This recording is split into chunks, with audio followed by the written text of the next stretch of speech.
Welcome to the Personal Finance and Coffee Podcast. I'm your host, Gabriela. On this podcast, we talk all things money and finances. Learning how to manage our money and make it grow is a skill that can be learned, that we can get better at. In our environments, money is kind of like a taboo topic. So on this podcast, let us have the conversations. Let us dig deep into how does this really work. We're going to have guests and learn from each other.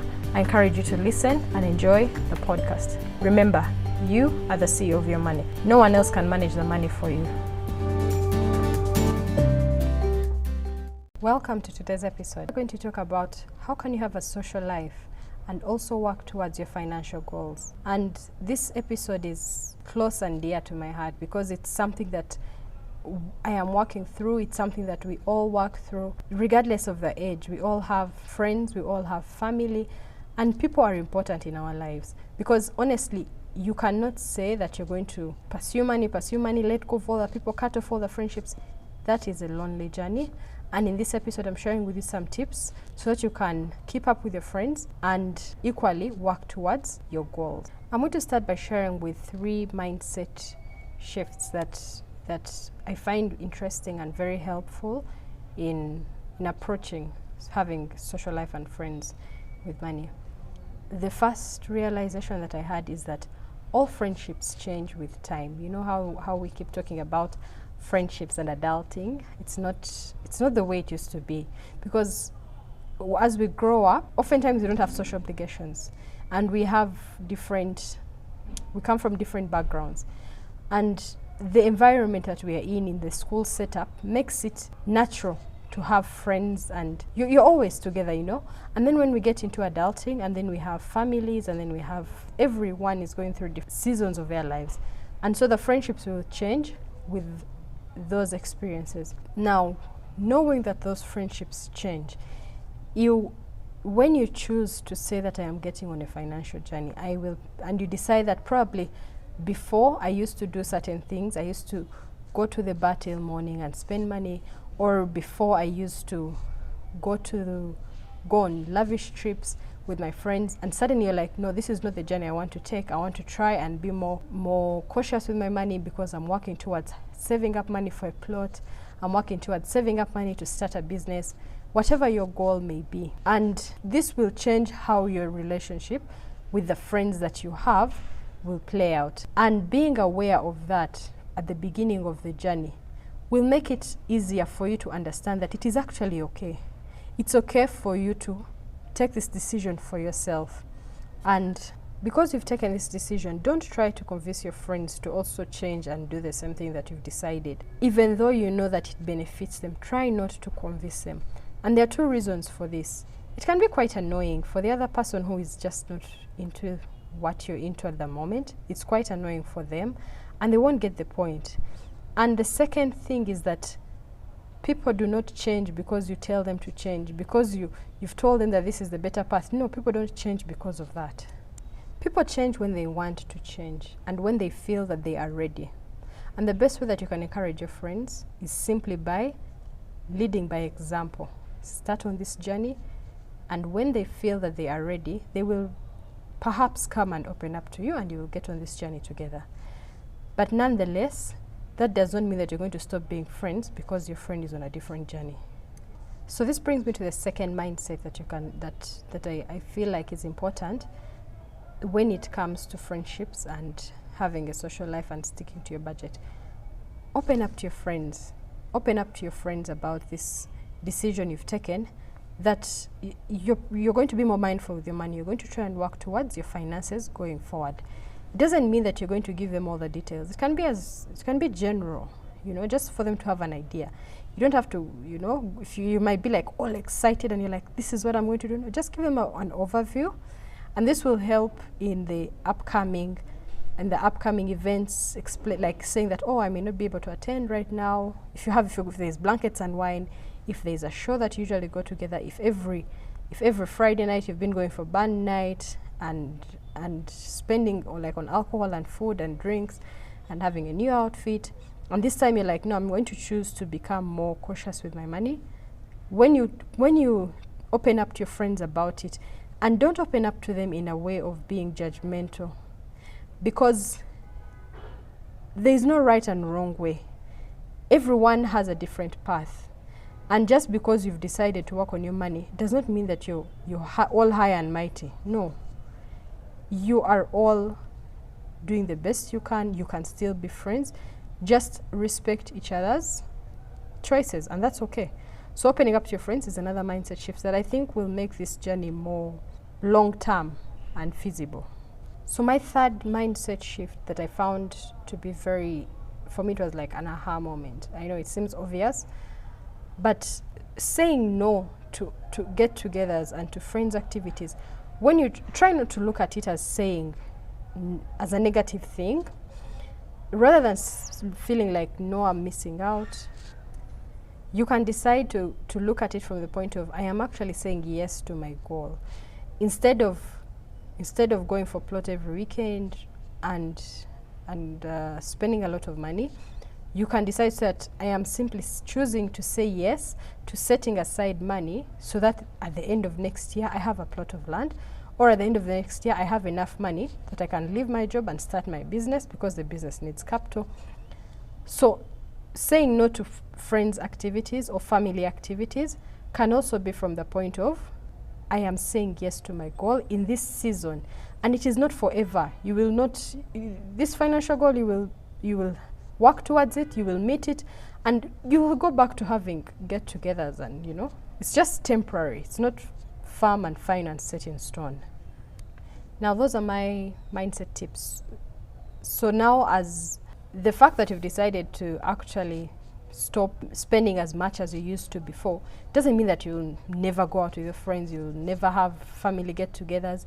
You will still have those incidents, and they are very, very important, because humans, we thrive through connections. We get depressed when we're isolated, honestly. So these are also important. So now I'm going to go through 4 tips that can help you save some money without making it too uncomfortable. When you still have to go for that baby shower, when you have to go for the bridal shower, when you still have to go for that birthday, you have to go for band night, you have to go for different activities, games night. So the first tip that I have is to drink less alcohol. If you drink alcohol, just drink less alcohol. And if you say, okay, I'm going to drink 1 bottle a night, fine. It will look awkward, especially if previously you've been taking more than that. And your friends will probably ask, like, why are you taking just that? It's a bit uncomfortable when your friends are taking more and you're still and you're still slowly sipping your 1 bottle. Yeah, I'm laughing because there's a time I did that. And when your friends are wondering why, just simply say that right now I'm just being mindful of my money because I'm saving towards something. And at times, during these scenarios, some friends will offer. They'll be like, oh, it's okay, today the round is on me. Now, there are people who are uncomfortable with receiving, of like, they feel like because my friend has bought for me today, they feel indebted, and they feel like, what if they think I'm taking advantage of them? And especially when you know that you're choosing not to drink, not because you don't have the money, but because you're saving it. So you can have a bit of guilt. But when you try to flip it of like, what if it was you and there's a time when you had more money and you were excited and you wanted to have an experience with your friends and you were the one buying for them, wouldn't you be happy to buy for your friend? So try to receive it with an open hand, like open-mindedness and gratitude, and just say thank you. But this doesn't mean you do it every time, but that also happens at times. So you can just drink less alcohol, because at the end of the day, the purpose of you going out with your friends is to spend time together. It's not about the amount of alcohol that you drink. It's about the time that you spend together. So if you can still spend time together and spend less, your friendship will thrive and continue to grow as you're still on this journey. The second tip that I have is that you can find a way to catch up with your friends outside going out and spending money. You can visit at home, you can have games night at home, movie night at home, like visit each other's homes. You can also meet your flock, depending on how their work environment is. If they're like after evening, like on an evening when their work is not busy, if they have like a cafeteria or something, you can just go sit and chat while you wait the jam out and you go home together. If you live in the same direction, these are all ways to catch up and build connections without spending money. There are also free events. Like the other day, there was a Can We Talk event at a restaurant. So I met a friend of mine there, and it didn't have like a fee to enter. But of course, when you got there, you had to drink something. You can drink a soda. So you have your 3K, have your 4K if you can buy a cup of tea, and you will still be able to catch up and have a fun moment with your friend without this extreme cost of every time you go out at a restaurant, you have to order a meal and have a whole, drinks on end. The third tip that I have when you're having these get-togethers, if you usually go out with your friend for lunch or dinner, you can try the version of you both leave home, wherever you're coming from, when you've eaten a meal, and then you go to a restaurant or a nice place and just have a coffee or a drink, milkshake, which will be less expensive than going to the restaurant and having the dining, like the full meal. And you'll still get to sit and jazz and enjoy the ambience, take nice photos and all, without the associated cost of ordering for food and drinks. That's another way to maintain your friendships without spending as much. And then the fourth final tip that I have under this area is that you can budget. I always talk about budgeting.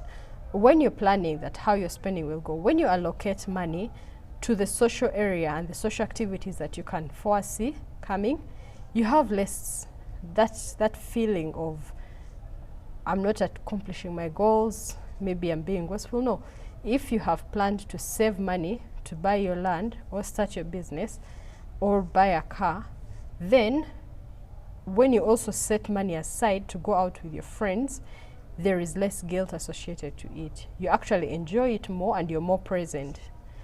And this will vary. There'll be some months when you have more money and some when you'll have less.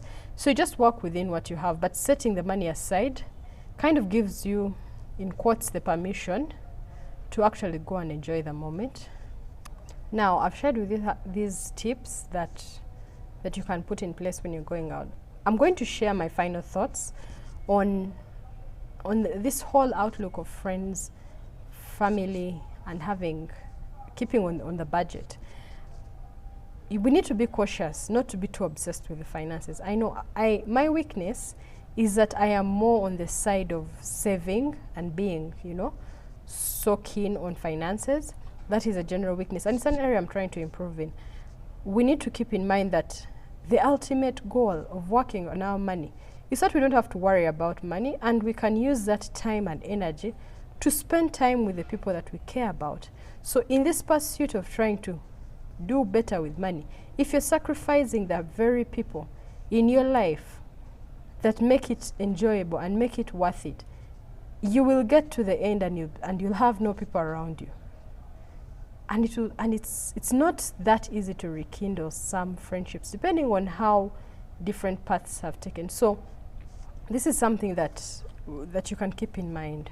I also need to, I'm speaking to myself as well here. And then the second, these are just my final thoughts on this whole topic. We are in the social media era, Instagram, TikTok,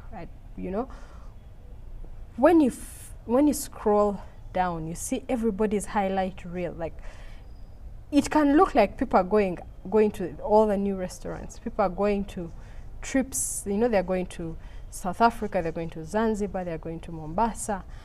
Like, when you scroll through, it's like people are always somewhere, and it creates an inaccurate reflection. It can look like these friends, and now it's not even about friends. There are also these influencers that we follow, people that share their lives on social media for different reasons, and it can create the impression that these guys actually have money and these guys are actually doing well. They don't talk about their money and how they get to finance it, which is okay. It's a personal choice. There's nothing wrong with that. But us on the side who are scrolling, we start to create assumptions because in our mind we know that these things don't come for free. And it can at times create a level of discontentment in your life, and this feeling of you're missing out, this anxiety of what am I not doing right? Like, is it just me who doesn't have money? Yeah, I'm speaking for, I've had those moments. Honestly, there's a time I actually uninstalled Instagram. I was just going down this whole spiral of, like, I would get off Instagram and just feel sad. Even though you sometimes you can't even quite put a finger to it. You just, after scrolling, you just leave the place feeling sad, honestly. And that's not a good place to be. So I would encourage you that when you see these highlight reels, especially on social media, and these influencers and people that make it look like they're always buying stuff, they're always going places, if you identify that this person makes you feel a certain way, it's okay to unfollow. You can also just take a break from it. If you feel like Instagram, if you feel like TikTok is having a bad effect on your level of contentment of your life, it's okay. Just uninstall, give yourself a few days off, and then you can always reinstall it. And follow people that make you feel like that. That is another way that will help you enjoy the moments that you have better, because there is less to compare to. Then the other thing about people's highlights reel, it can look like they, in quotes, appear to afford it, but you don't really know what their financial position is. You don't know if they're borrowing. You don't know if they actually make the money. You don't know if they have a loaded parent or if they have a loaded boyfriend or husband. You don't know where they're getting their money. Just because they appear to afford it, if they do, that is good. All perfect for them. We are happy for them. The only person whose true financial position you actually know is yours. So if you look at your finances and you realize that you may not be able to afford to travel to Zanzibar like all your other friends seem to be able to afford, you can just let it pass and let it slide. Just give it time. My third mindset outlook, among my final thoughts, is that there are people who you can either weigh on the side of the overspender or the side of the oversaver. Nothing is good, but they all have their pros and cons. For the overspender, they don't look at the fact that having a social life and splurging and when they are not also considering their financial goals, can have, and they are on one side only. They are not thinking of saving, investing. They are only looking at the side of you only live once.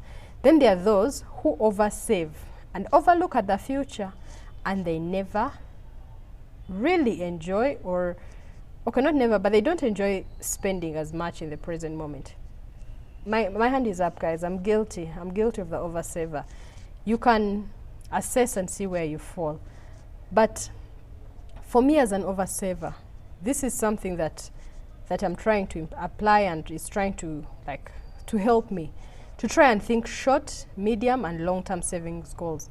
If I know that I have saved for my long-term goal of maybe having education for the children when they're at university, and then I've also saved for my long-term goal of retirement or passive income, and then I also know that I've saved maybe for my medium-term goal of having a plot of land, building a house, and then I can also know that I have saved for my short-term goal of going out with my friends, of going for a trip with my friends, maybe if we're planning to go to South Africa or we're planning to go somewhere, and I say I'm going to save for the next 2 years, or I know that next weekend we're going to go out and I've saved money for it.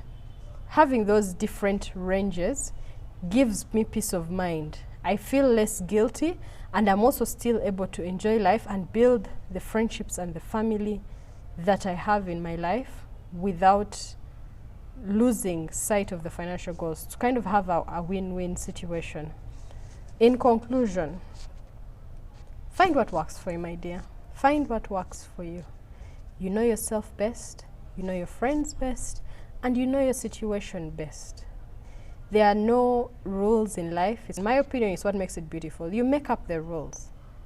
And the way you find what works for you is through trial and error. You try this and you're like, this works for me, this doesn't work for me. And in the process of trial and error, you will find the combination that helps you build the friends, helps you build the social life that you desire, that you like, and also work towards your goals at the same time. So at the end of the day, you have a win-win situation. Thank you so much for listening to the end of the podcast. I really do hope that you have found value in this episode. You can check out our Instagram page, Personal Finance and Coffee Podcast. We share more there. Send us a DM. It's very encouraging to hear your feedback and your thoughts as well, because my point of view is not the be all and end all. At the end of the day, it's just my point of view. I am still learning, I am still growing.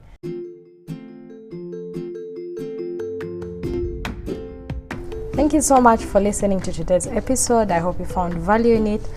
Please subscribe to this podcast on whichever platform you're listening to it on, so that the next time we have new episodes, you're able to be notified. Share with a friend, share with a loved one, so that you can start these conversations about money. At the end of the day, you are the CEO of your money. No one else can manage the money for you.